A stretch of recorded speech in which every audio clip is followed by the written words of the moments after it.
Okay, so let's get into pregnancy number 1. Okay, so first let me just tell you guys that for a long time I was always afraid that I would never be able to have children. And that's something that to me was like, or is the most important thing in life. Like I'm sure it is to many women. So the reason I say that is because when I was a teenager, about 17 years old, 16, 17, I had cysts in my ovaries. So I would get like these really bad pains in my abdomen area and all that stuff like that. And then I got on birth control when I was 17 years old. And at 21, I was diagnosed with PCOS, which is polycystic ovary syndrome, which is now a bunch of cysts are in your ovaries. Prior to that, sorry, I forgot one thing. When I was about 19, I want to say, a cyst ruptured in my ovaries. I felt a huge pop. I remember just falling to the floor. I was in my closet in my room, and then I went to the hospital, and they just diagnosed me with like ruptured cyst and just let me leave. Didn't drain anything, didn't do anything. I didn't think anything of it. I just went about my life. Here comes 21 years old now, and now I have all these cysts in my ovaries. Wonder from where. And I found that out because I was actually working for an holistic endocrinologist, and she just like randomly did a blood test on me, and she found this, and my hormone levels were off. Your testosterone levels for a woman, a normal is 25. My levels were at a 95. So yeah, completely off. You are at high risk for diabetes. I had high cholesterol. And one of the biggest things that stood out for me was infertility. So of course now, obviously all my fears are playing in my head about me not being able to have children and all these fears that I had before. So she ends up actually healing me through a plant-based diet. That was it. I didn't have any medications, nothing of that sort, because she was a holistic doctor, and just through 3 months of me on a plant-based diet, my levels went right back down to a 25. It kind of just took me on a journey there, because I just realized, like, if she healed me this fast with just what I was putting in my body, it really made me question what the fuck was I putting in my body. But like any young person in their early 20s, that lasted about 6-7 months, and then I went right back and started eating all the bullshit that I would eat. But anyways, fast forward now, I'm older, and it is time for me to have children. Me and my husband have decided, okay, we want to start having children. So prior to that, we had already been on this journey of transitioning into a plant-based diet and doing all these different types of cleanses just for our own personal stuff at this point. And then after about I want to say a year into that, because although I fell off the wagon, I got back on. And we decided afterwards, okay, we've been together at this point for about 10 years. So it was like, okay, we are ready to have children now. Like, we have a home business.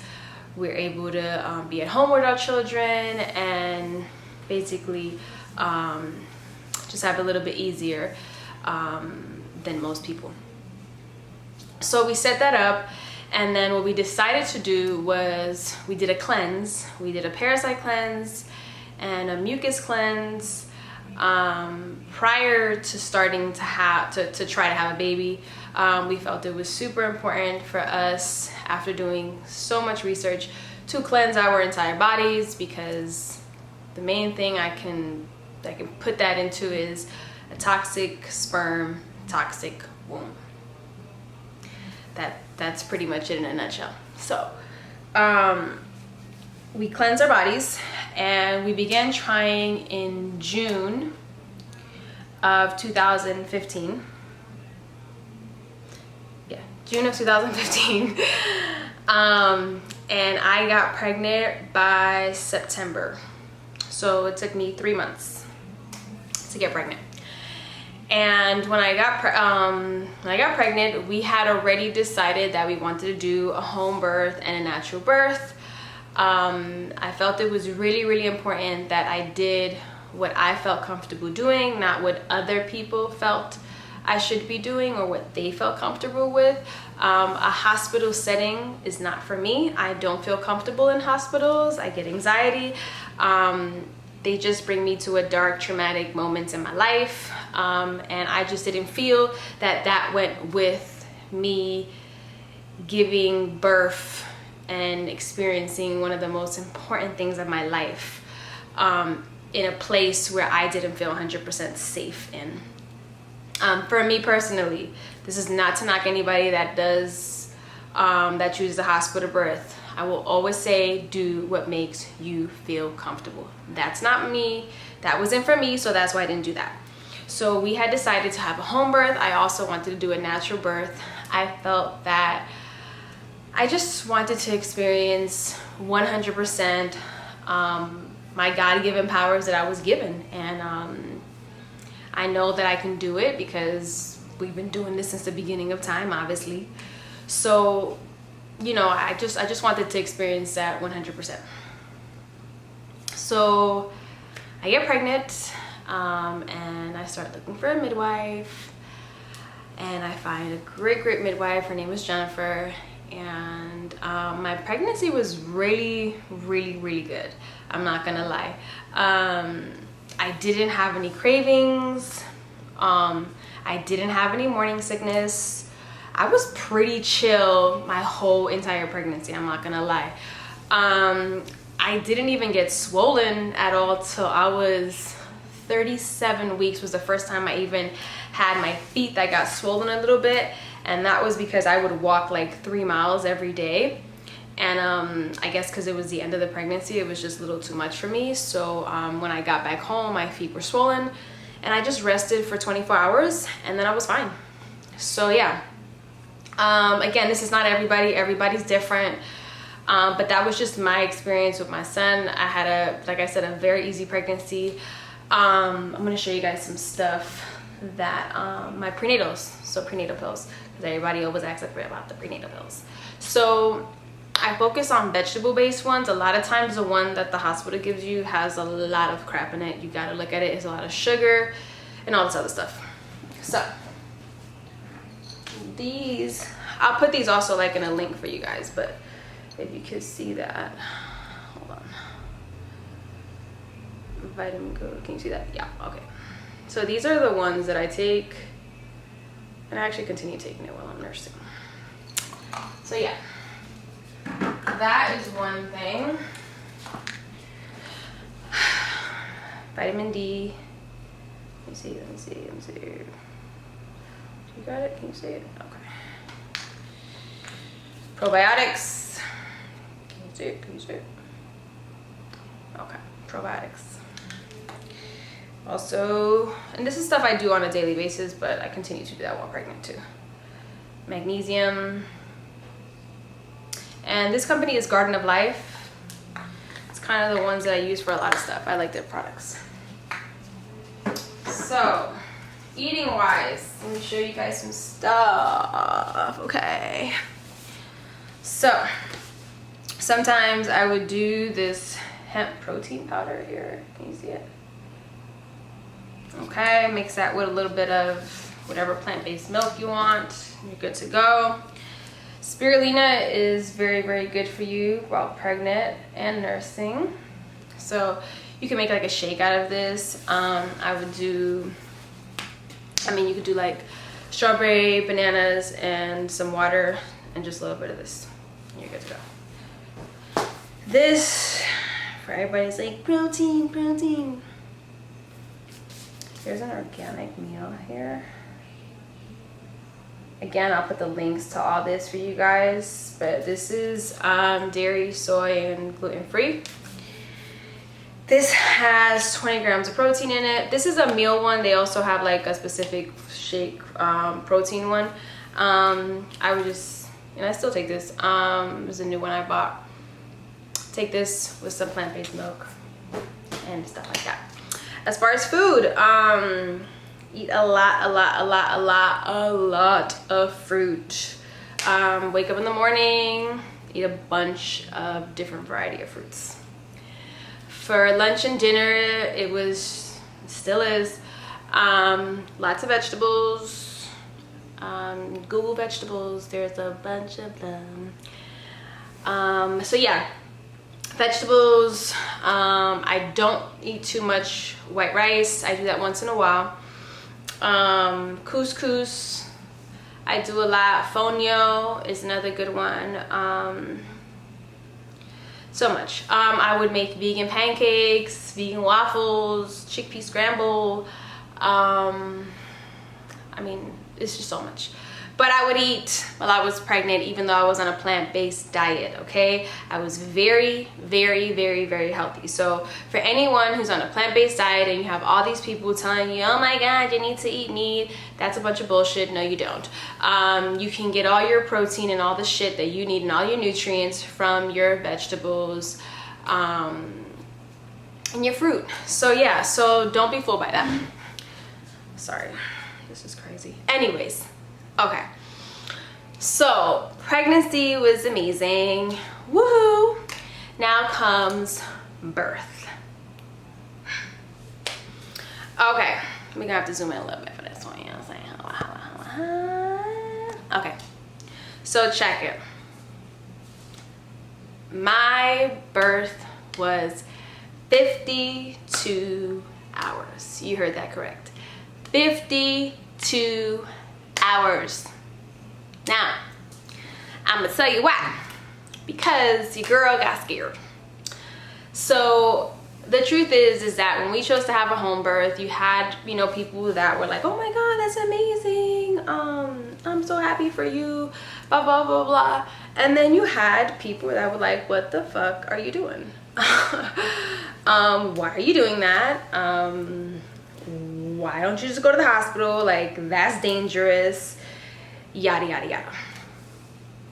So now we're at 40 weeks pregnant.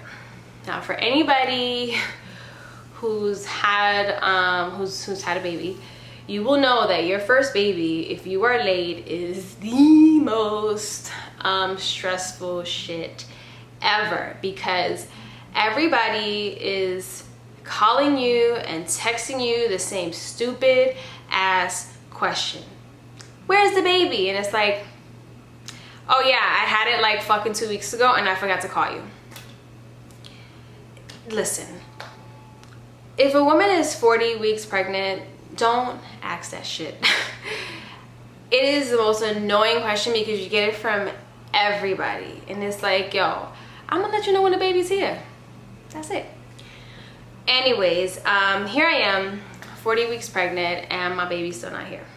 So now I'm paranoid, of course. And, you know, everyone's calling me like, oh, they have to induce you, they have to do this, they have to do that. And I'm like, well, no, actually, with the route that I'm going, the natural route, we do not intervene at all unless it is necessary.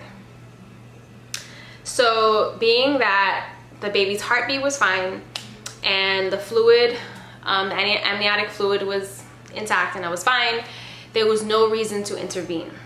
And a lot of people were just not understanding that because they're just used to what they're used to. So 40 weeks and 1 day, no baby. 40 weeks and 2 days, no baby. 40 weeks and 3 days, no baby. It was crazy because I literally couldn't do nothing. Like, me and my husband just sat like on that couch, like, you know, he'd be like, do you feel anything? I'm like, nothing. Like, nothing. Like, I feel perfectly fine. So 40 weeks and 4 days come. 4 days. And it's about 9 in the morning and I start to get contractions. And I'm like, yeah, let's fucking do this. And contractions are coming. They're like about an hour then they get like 30 minutes, and it's progressing as time is going. You know, I hit up my midwife. I had this like app that I would like plug in every time I had contractions, and then like shoot it to her, and she would see like the progress and all that stuff like that to determine like, okay, where, you know, like how I'm moving. Now with midwifery, it's kind of like they don't come like right away, because labor could be a long time, you know. But they kind of know when to come, pretty much. She told me she would come when they were 5 minutes apart, which I was fine with, because she said that's when pretty much you're in more active labor.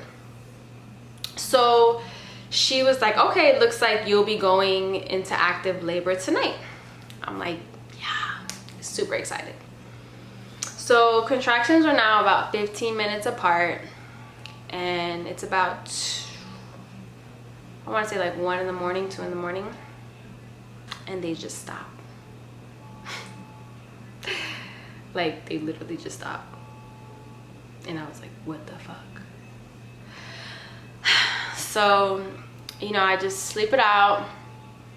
I hit my midwife in the morning. I let her know. I mean, I hit her and told her to stop, whatever, and she just said I hit her in the morning. And yeah, I'm now completely fucking confused. Of course, I hit everybody. I told them I was having contractions, so they're of course now blowing up my phone. Where's the baby? There's a baby. Here's a baby here. So she tells me to take a walk and then give her a call back. I take a walk, I come back, nothing. So she gives me a call, and she tells me that what I had is called Padrona Labor. Now, Padrona Labor is basically you're having real contractions, but you're not dilating at all. So all that pain, all that stuff I was going through, I didn't dilate, nothing. So of course I am just like, oh my God, like what is going on? I just want to have this baby, you know? So we are at 40 weeks and day 5 at this point, and no baby's here. She gives it to me straight, and she tells me that I am shutting down my body. And when I think about it, I'm like, she's right. I got really anxious, nervous, scared, because I've never done this before, you know. The little naysayers started getting to my head, you know, and I'm like, oh my God, like, can I really do this? Can I really fucking do this? Am I doing the right thing? Like, am I bugging? Like, choosing to have a home birth with no meds? Like, what the fuck? And then I had to realize, like, listen, you did your research, you know what it is, you can do this, you got this. And I had to just give myself that pep talk. She brought a massage therapist massaged me from head to toe. I meditated. That's, you know, my kind of thing. She was like, I need you to go meditate since that's your thing. And I did that, and I just kind of just reminded myself, like, yo, fuck everybody and people who, you know, don't agree with this. And I just realized I can't let their fears get to me anymore, because I know this is what I wanted to do, and I know that I could do it. So after all that,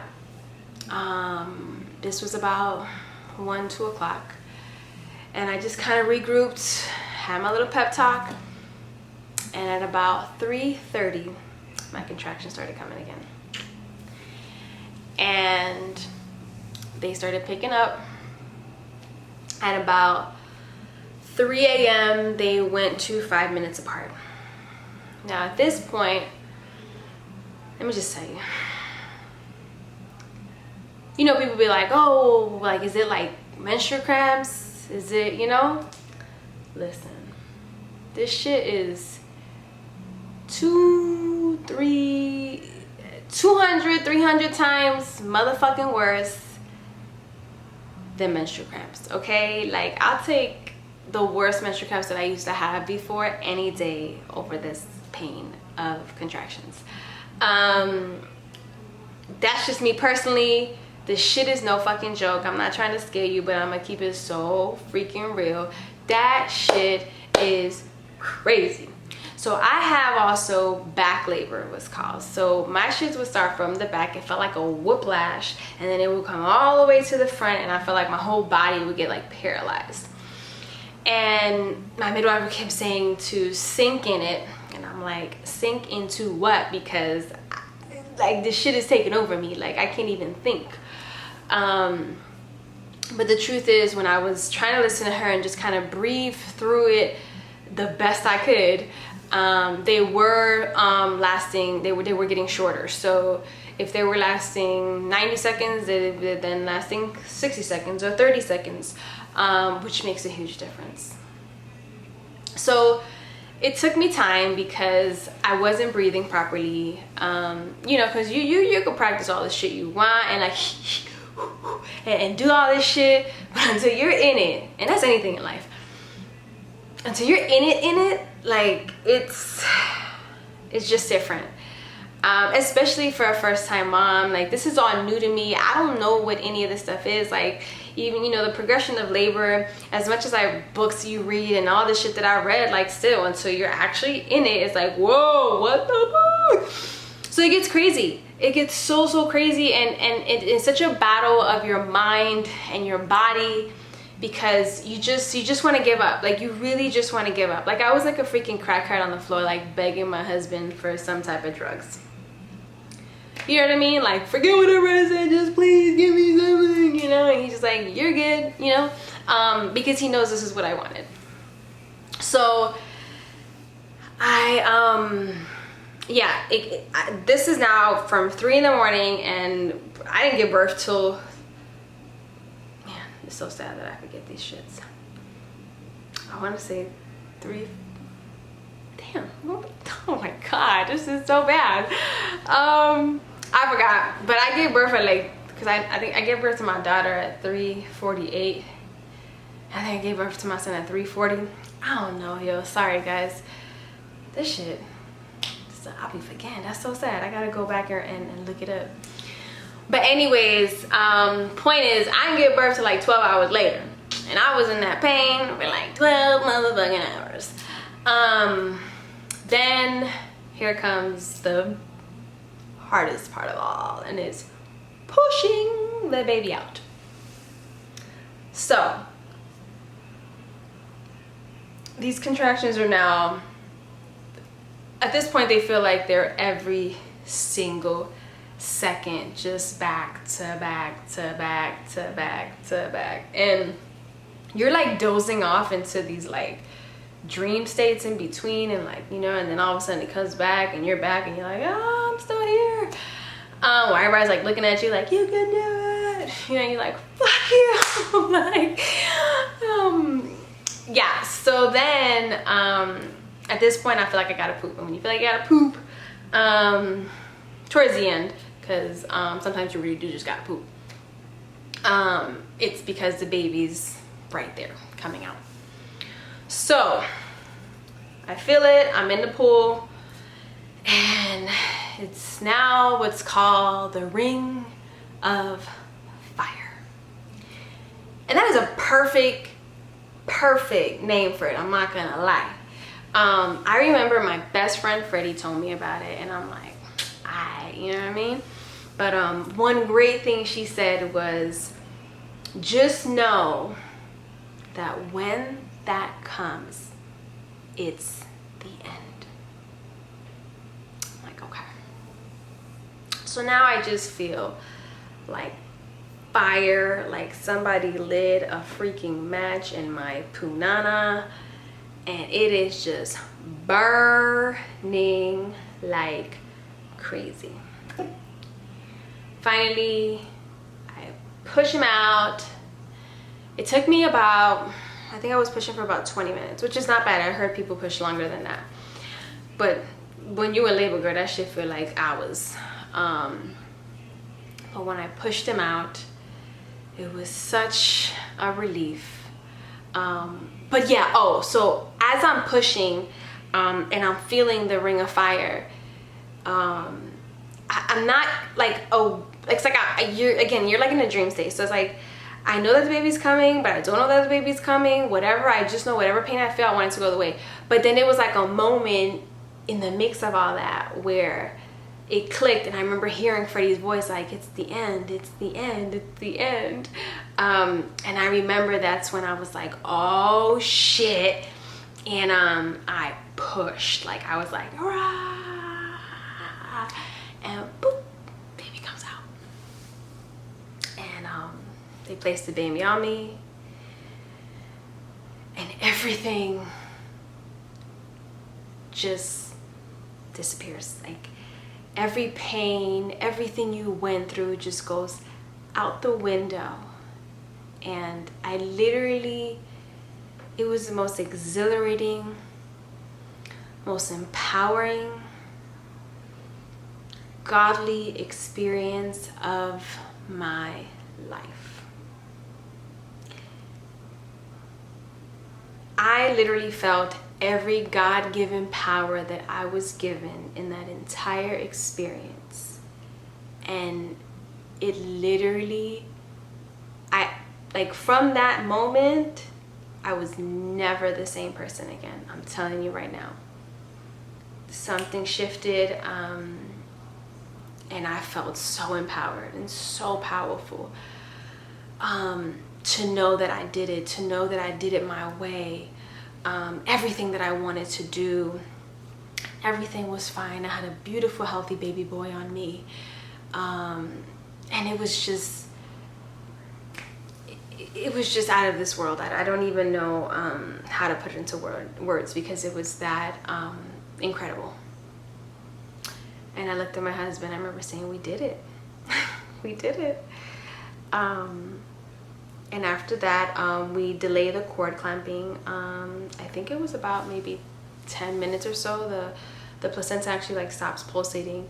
And then my husband cut it.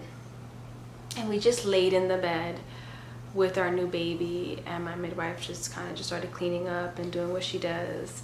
You know, she made sure the baby was fine, of course, but she waited to like do the measurements and all that stuff. She just wanted us to enjoy that moment. And we were laying down with the baby, doing skin to skin contact for about a good hour. And it was just beautiful. It was everything I wanted. I didn't want all these doctors and all these different people and all these different energies. I wanted a safe place with people that I love. One of my good friends, Tanae, was there. She was incredible. She helped me out so much. And just to have all these people that were part of this journey with me from the beginning, who know who I am, know what I wanted, supported me 100%. And those were the people that were with me in this birth. And that was everything to me. To be able to just lay with my baby and just enjoy that moment 100% was everything to me. And I felt like every woman needs to experience this. Again, I'm not saying my way, I'm just saying being able to experience something that you like, that you know will fulfill you, and you know that, okay, this is what I want, you know what I mean, and taking 100% control and doing that. That's the most powerful feeling in the world that you can have. Birth is just powerful in general, whichever way you choose to birth. But yeah, it was hard. I'm not gonna lie. That was the hardest thing I've ever had to do. But it was the most incredible thing I ever did. I knew that if I ever had more children, I would do it the same way. Because that feeling, although it's so hard, like the labor and all that stuff like that, the feeling afterwards is just so incredible that I wanted to, I could feel that a bunch of times again. Like, I would go through that again any day. To have the gift of life given to me. So yeah, so it was rough. I think labor and birth was probably harder than my pregnancy. My pregnancy was super easy. But it showed me so much about myself, about believing in what I want, about not letting people's opinions and things like that get to me, and just staying confident in what I believe in and what me and my husband believe. So yeah, that was it. Now there's a whole nother journey after that, which will be in another video.